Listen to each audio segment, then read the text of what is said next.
Sa ngayon, nag-self-disperse na yung mga nagprotesta. At alam naman natin na yung role ng pulis is pangalagaan yung katahimikan at kaayusan. O binigyan natin sila ng chance na to air their grievances, to air their issues.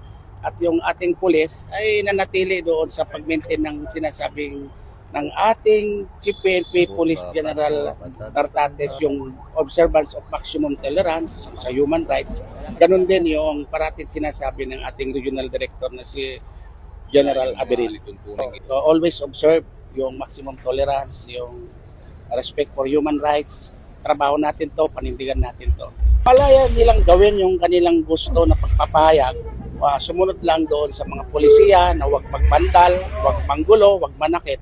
At ang kapulisan naman ay nandyan lang na gawin ang kanilang trabaho na panatilihin yung kaayusan. Lilingkod sa bawat Pilipino at magbibigay ng tamang impormasyon para sa tahimik at maayos na Pilipinas. Police News Network, alagad ng batas, tagapagtaguyod ng balitang pulis, sandigan ng mamamayan, patnubay ng katotohanan.